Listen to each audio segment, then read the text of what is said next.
Hi Aquarius! Welcome po sa ating channel at ito ay inyong Daily Gabay Tarot Reading for October 4, 2024. Please be reminded kung naka-resonate kayo, comment down. Kung hindi kayo naka-resonate, ibigay niyo pa sa iba kasi general reading po ito. This is for you Aquarius ngayong October 4, 2024.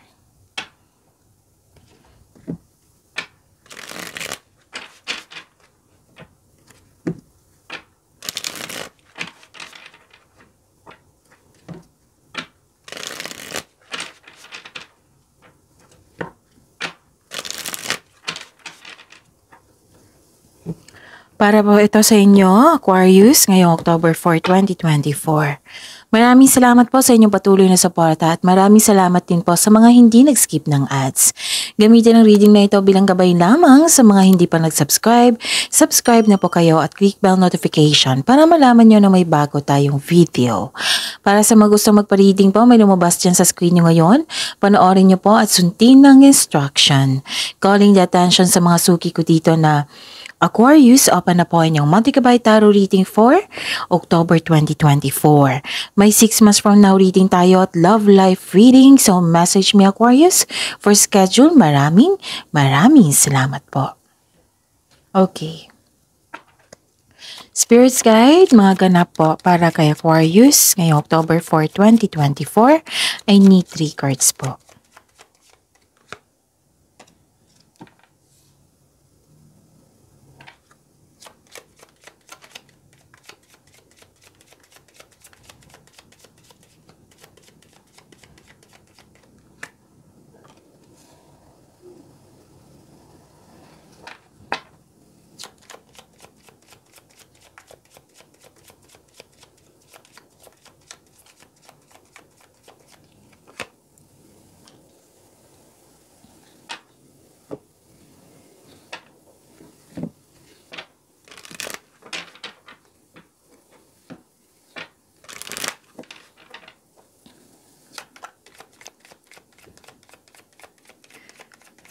Spirits Guide, message pa para kay Aquarius ngayong October 4, 2024. I need 2 cards po.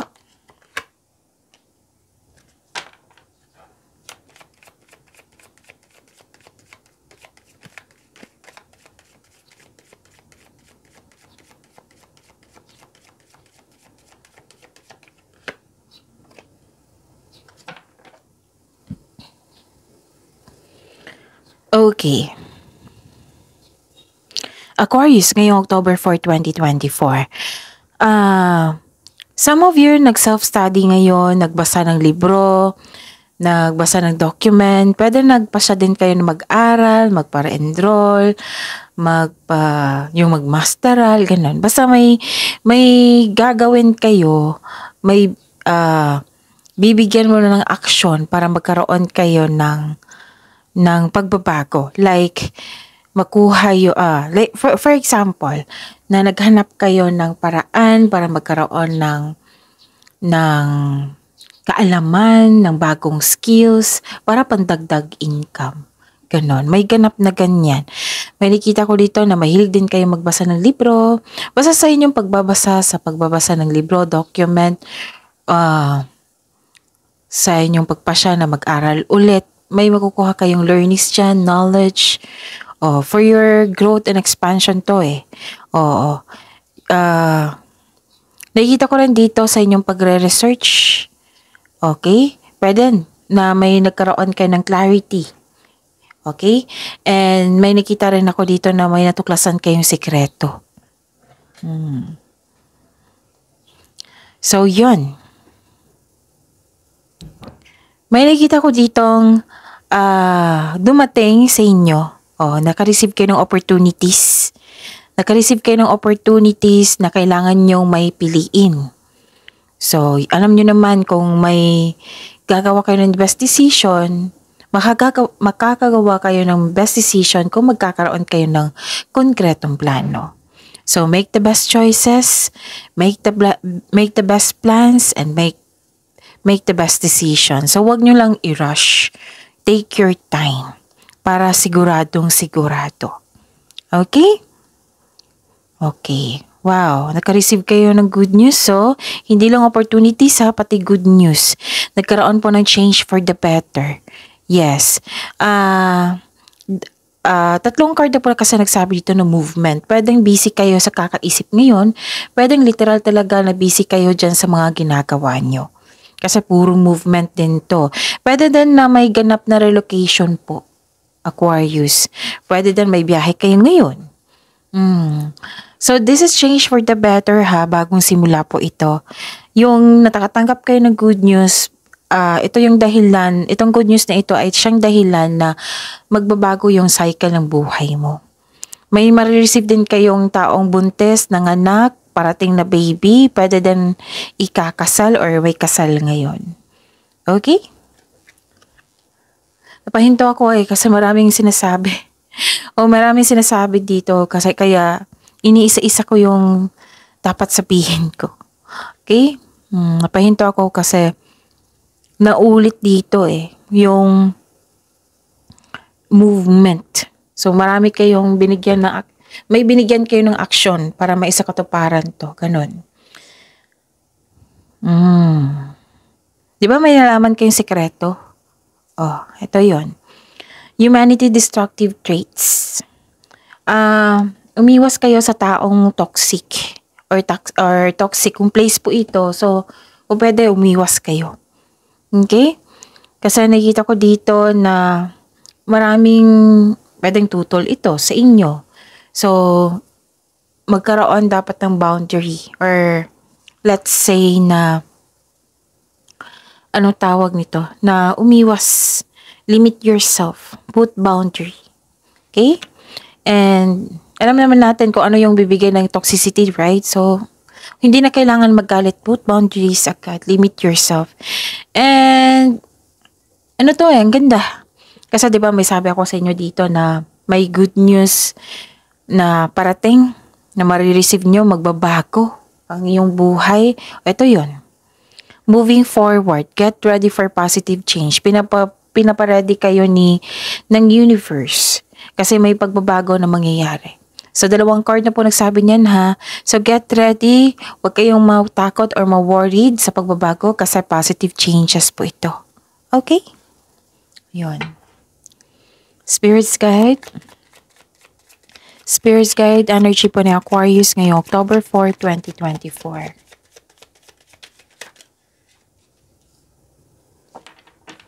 And the clarification po.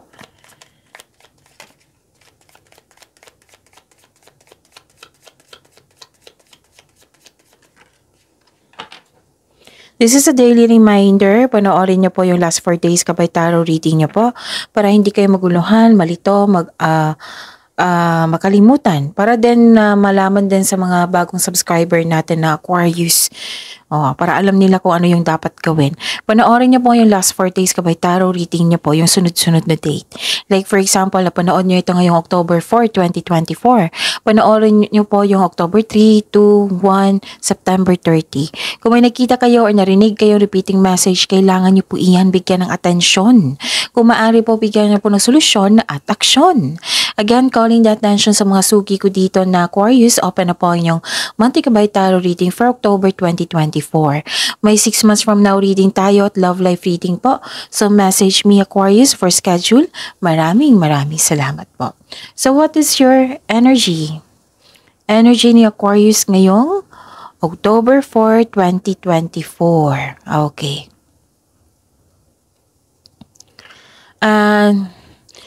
Yun nga. Kaya nga napahinto ako dito kanina kasi I felt exhausted balikan mo. So, nasabi ko naman lahat dito yung dapat sabi ko sa iyo kasi mensahe na kailangan maabot mo na kailangan malaman mo. Huwag ba kayo magpasobra sa trabaho, sabi ng card dito. Kasi you felt pressured exhausted ka or burden, nabibigatan ka.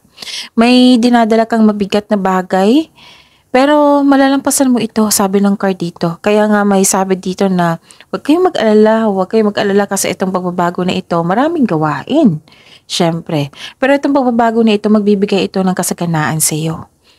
Basta focus lang kayo with clear intention and move forward pagsipagan mo. Okay? Maging masipag kayo sa araw-araw. Okay. Keep on going lang po daw. Huwag po daw kayo mag-say yes kung hindi naman akma sa inyo schedule.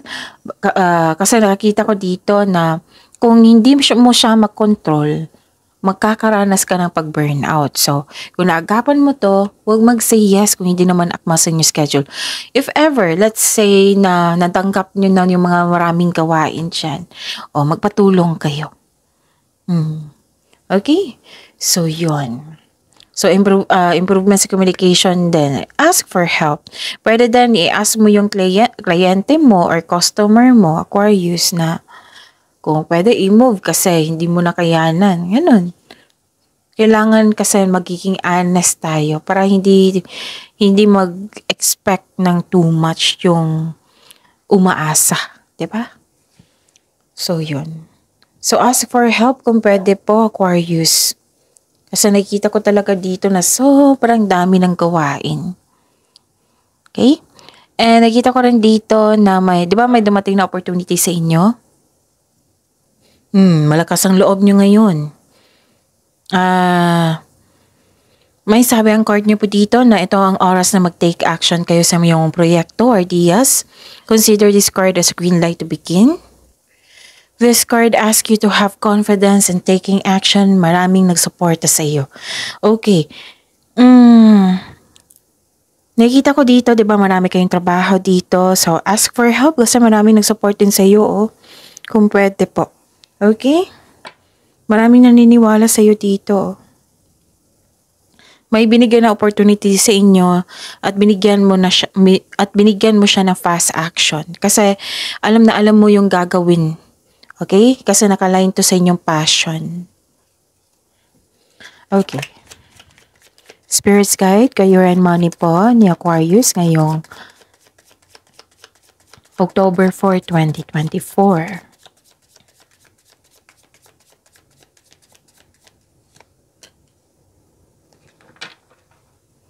And the clarification po.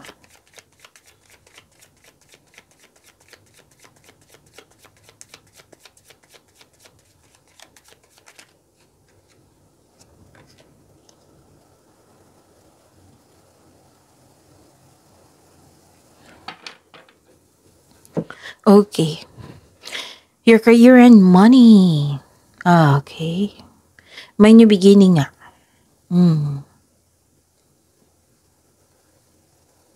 May transformation eh. Itong change for the better. Itong pinag-ready kayo ng cards dito na get ready kasi itong changes na ito, huwag kayo mag-alala kasi ang changes na ito is a positive. So this is ending with new beginning. This is transformation. This is ending of cycle, transition. This is necessary change. Yun nga yung sabi ko sa inyo na may change for the better. 3 card na po nagsabi niyan. Okay? And natutuwa naman ako kasi you have full of power. You are very confident. Okay? May ganap na career change po. Paglilipat ng work o workplace. Di ba may sabi ako sa inyo kanina dito na Aquarius na lilipat sa malayo. Ganun. Lilipat. Okay? Paglilipat ng work o workplace, para sa negosyo, may bala kang itigil ang negosyo mo at mag-try ng bago na connected sa inyong passion. Pwede rin na may end of contract sa business partnership.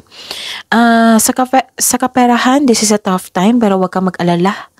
Huwag po daw kayo mag-alala kasi money matters will improve. So hold tight, kapit lang po. So yun. So don't worry. Don't worry Aquarius kasi itong pagbabago na ito is magbibigay ito ng kaunlaran sa iyo. Kailangan lang talaga na magkaroon ng focus, determination, with clear intention. Kasi itong pagbabago na ito is necessary. This is change for the better. Yung kailangan na katadhana talaga sa inyo. Okay? Ang ganda-ganda ng cards nyo. Aquarius. And I consider kay lahat ng air signs. Ang ganda. The other date pa to eh. Ang ganda ng mga cards nyo. Okay. Nakikita ko kasi dito Aquarius na nagkaroon ng wealth, nagkaroon ng time sa family, nagkaroon ng inheritance, ganun. May matanggap kayong mana, pension, retirement, o masaganang ani ng buhay. Oo. So, this is harvesting, ha. Spend time po daw kayo sa inyong sarili, sa family. Nag-save ka rin para sa inyong sarili, para sa inyong pamilya, para makasupport po kayo, ganon. May plano kayo ng family mo or grupo ng tao na magbuo ng business or family mo ito, ha. Oo, maring family mo ito kasi grupo ng tao na magbuo kayo ng family business. Or, may plano ka, may plano ka tapos buo ang suporta ng grupo ng tao sa iyo, sa inyong layunin sa buhay. Ang ilan sa inyo may alok ng business partnership with close friends. Pwedeng ganun. So, ang ganda, parang iniwan mo yung comfort zone mo na kailangan mong lumabas kasi gusto mo magkaroon ng growth and expansion kasi alam mo sa labas ng comfort zone may success po doon. May posibilidad nga na bibili ka ng property, Basta po, ha, alam ko na kung bakit nagkaroon kayo ng motivation sa buhay ngayon. You have a full power kasi you have a support. Hindi lang isang tao to, group of people. At humingi ka ng advice dito sa isang wiser. Pwedeng mentor mo, advisor, ganun. Pwedeng hindi advice, pwedeng opinion. Okay, so this is a completion cycle. Ang ganda-ganda po. Spirits guide, love, life, self-love, partnership, and romance ni Aquarius ngayong October 4, 2024.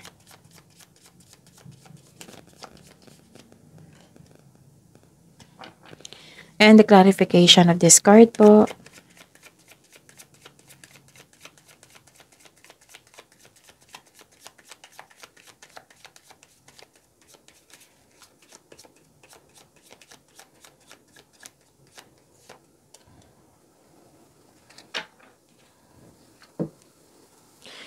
Maraming salamat po sa patuloy na tiwala at suporta sa ating channel. At maraming salamat din po sa mga hindi nag-skip ng ads. May lumabas dyan sa screen nyo ngayon, panoorin nyo po. Kung gusto nyo po iyan, then follow instruction.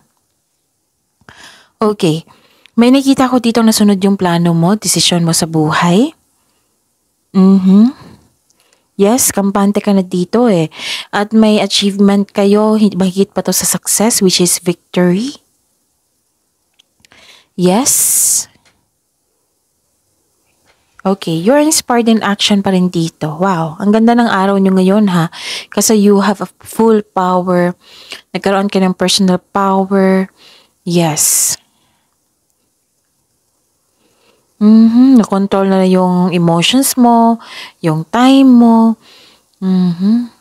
Naging kampante ka sa sitwasyon mo ngayon.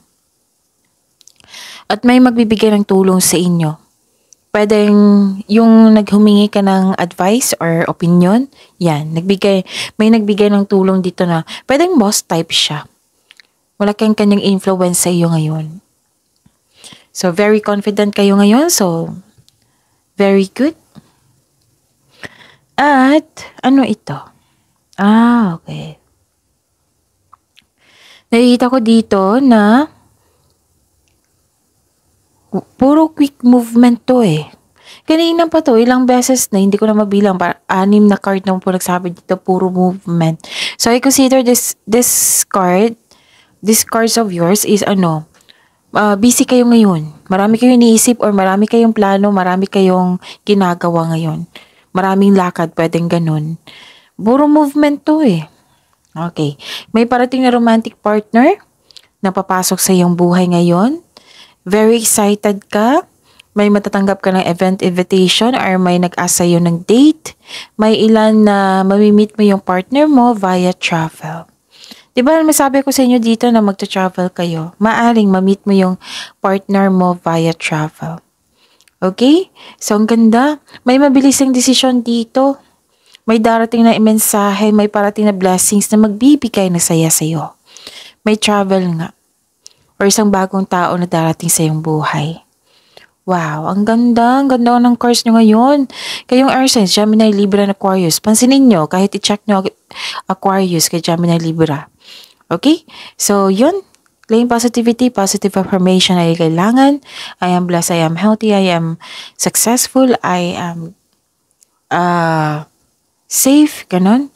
So, see you tomorrow, Aquarius. Please like, subscribe, and click the button for notification para updated po kayo sa daily tarot reading natin. Maraming salamat po.